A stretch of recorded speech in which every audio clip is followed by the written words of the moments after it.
the oil resources and spending it as if it's not done. So that is the problem. That's the difference between the African continent, particularly Nigeria and some other resource-based economies on the continent, and what you find in the Middle East. Because they use their oil to diversify their economy, to build their infrastructure. Because once you're able to build solid infrastructure and you have solid institutions, investors will be running after you. They'll be bringing their capital. All this issue of running after Toyota, running after Nissan to come and establish here. If things were done properly, they will be the one begging to come. You don't have to force them to come.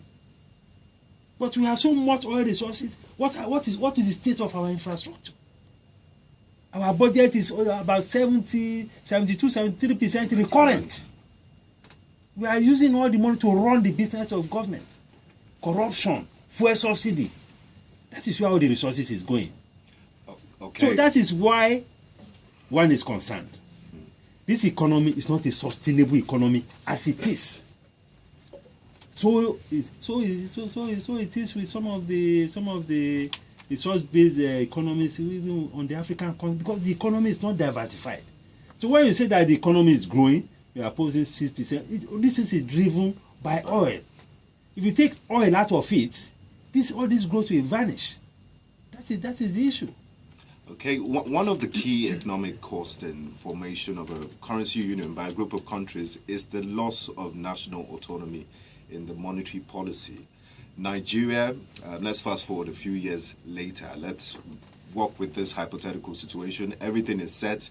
The countries have met the criterion for the establishment of a single currency unit. And we have macro and microeconomic policies in place. Everything is just all nice and well. Is Nigeria ready? And I don't see any other country within the West African sub-region, judging by population, taking over as the largest economy in West Africa. Is Nigeria ready to sacrifice that is national autonomy for a single unit currency? Is it going to be worth it on the long run? Yeah, that is just about what I was discussing with you, Mr. Yusuf, before we came in. About you playing in a team and then standing out. That's just about what. Well, it depends on who you are playing with. Because if you have partners that don't inspire confidence in you, then it may not be worth it. There is so much instability within the sub-region that you cannot be sure of what the policies of some of these governments will be even tomorrow.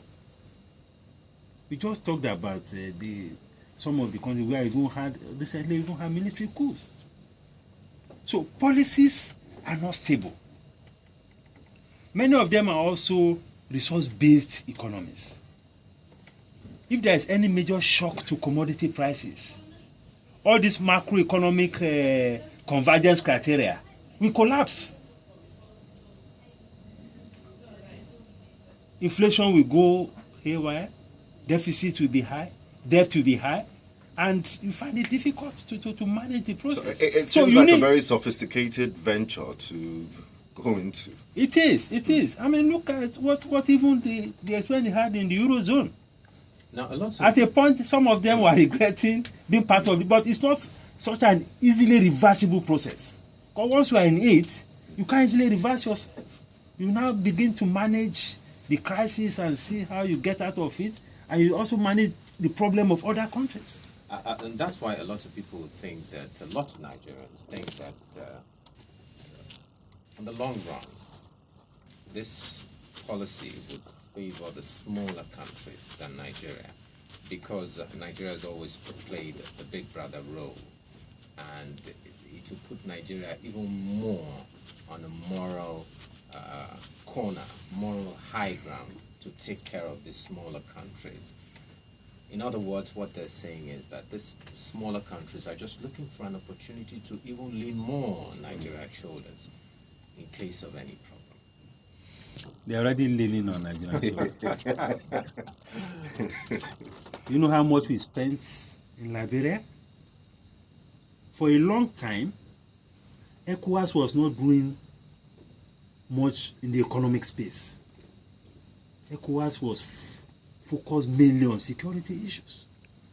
Until recently, the bulk of the resources in our armed forces were being used to fight, to stabilize Liberia, Sierra Leone, Mali. We spent billions of dollars. They're already leaning on us.